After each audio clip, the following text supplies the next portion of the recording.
নমস্কার বন্ধুরা, আজ আমি বানাতে চলেছি লোটে মাছের ঝুরা। লোটে মাছ নিয়েছি 500 গ্রাম, কাটা হয়ে গেছে, ধোয়া হয়ে গেছে।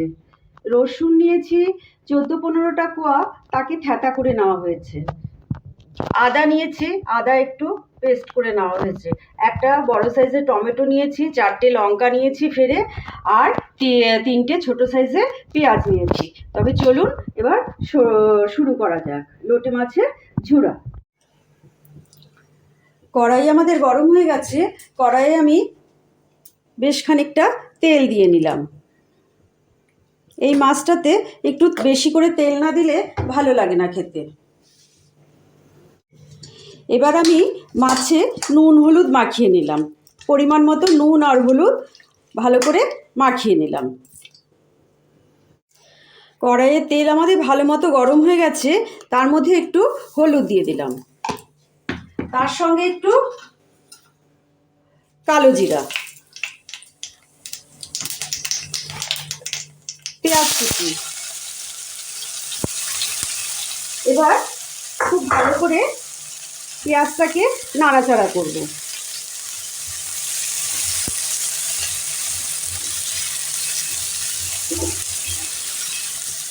গ্যাসের আগুনটাকে মিডিয়ামে রাখবো, যাতে পেঁয়াজটা পুড়ে না যায়। এবার পেঁয়াজটা অনেকটা হয়ে এসেছে।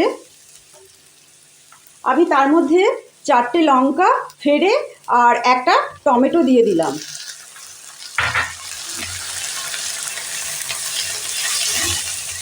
টমেটোটা যখন মজে আসবে তখন আমি আবার সব মশলাগুলো দেব। এখন আমি একটু ঢেকে দেব, সিমে করে ঢেকে দিলাম। কড়াইয়ের ঢাকাটা খুলে দেখলাম টমেটোটা একটু মজে এসেছে। এখন তো শীতের দিনের টমেটো খুব তাড়াতাড়ি মজে যাবে।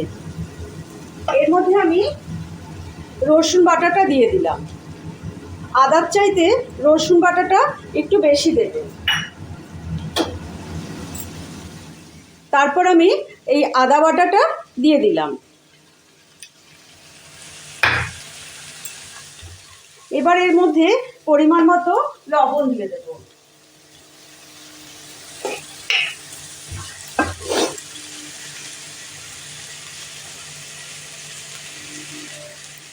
লোটে মাছে কিন্তু লবণ দেওয়া আছে, সেই বুঝে লবণটা দেব। তার মধ্যে একটু রং হওয়ার জন্য কাশ্মীরি লঙ্কা গুঁড়ো দিয়ে দিলাম।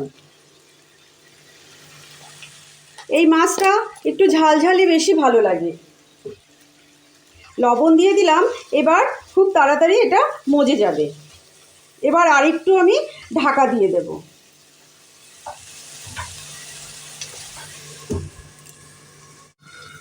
এইবার আমি ঢাকাটা খুলে নিলাম। দেখুন অনেকটা তেল বেরিয়ে এসছে। বা একটু নাড়াচাড়া করে দিই। এবার নাড়াচাড়া করে আমি মাছগুলোকে সম্পূর্ণ ঢেলে দেব। এই যে মাছগুলোকে সম্পূর্ণ ঢেলে দিলাম। ফ্লেমটা কিন্তু একটু লোতেই রাখবেন। লবণ দেওয়া আছে এর মধ্যে।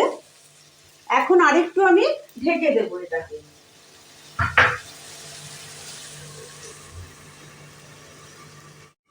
এখন ঢাকাটা খুলে দেখুন অনেকটাই জল বেরিয়ে এসছে। মাছের জলগুলো দেখা যাচ্ছে। এবার আবার ঢাকনা চাপা দিয়ে দেব। ফ্লেমটা কিন্তু লোতেই থাকবে। আমি এখন ঢাকাটা খুলে দিলাম। দেখুন আমি এখন মাছগুলো থেকে কাঁটাগুলো বের করে নেব।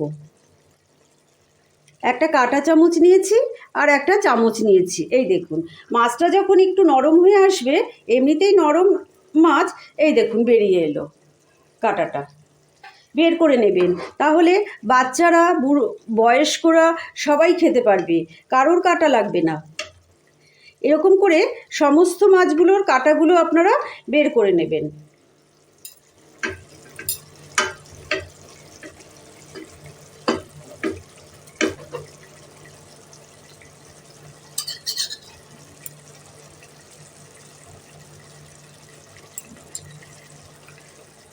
এই দেখুন কাঁটাটা বেরিয়ে এলো। এইভাবে সবগুলো মাছের কাঁটা বের করবেন, তাহলে খেতে বসে কোনো কাঁটা লাগবে না।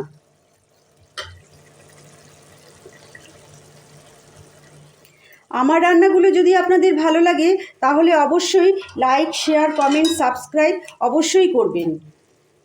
আমি এরকম রোজই নিত্য নতুন খাবার নিয়ে আপনাদের কাছে হাজির হয়ে যাব।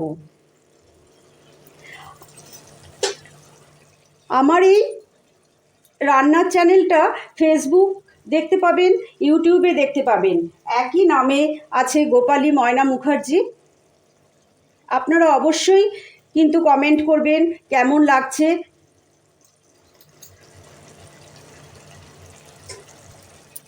এইভাবে দেখুন আমি এই কাঁটাগুলো সম্পূর্ণ উঠিয়ে ফেলছি।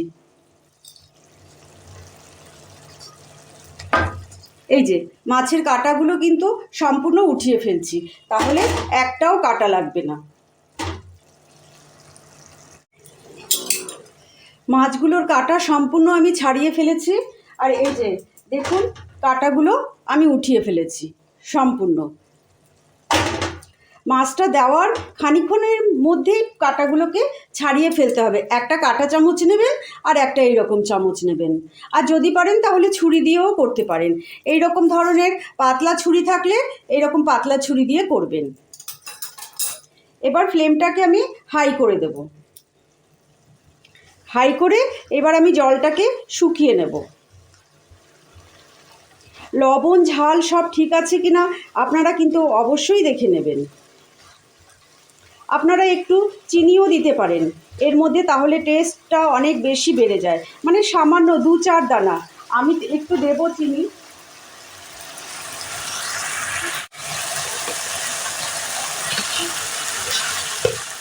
আমি এই যে একদম এইটুকু চিনি দিয়ে দিলাম। চিনি দিলে সব কিছুর একটু টেস্ট বেড়ে যায়। যেমন এটা ঝাল হবে, এটা ঝালই ভালো লাগে খেতে। একদম শুকনো হবে, গরম গরম ভাতের সঙ্গে এক থালা ভাত খাওয়া হয়ে যাবে। আপনারা একবার প্লিজ বানিয়ে দেখবেন।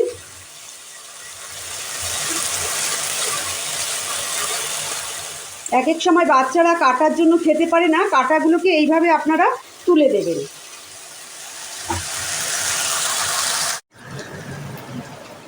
অনেকটা শুকিয়ে এসছে, আর একটু তেল বেরোবে, আর একটু তেল বেরোলেই আমার এটা হয়ে যাবে।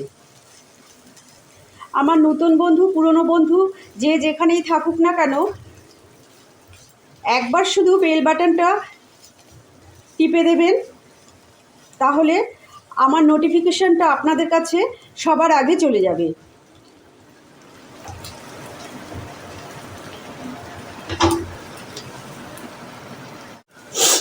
এই মাছের থেকে তেল বেরিয়ে এসছে, আমার রান্নাটা কমপ্লিট হয়ে গেছে।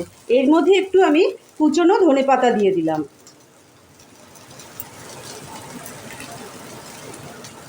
এটাকে ভালো করে একটু মিশিয়ে দেব। দেখেছেন তো কতটুকু হয়ে গেছে। এবার আমি সার্ভ করে দেব।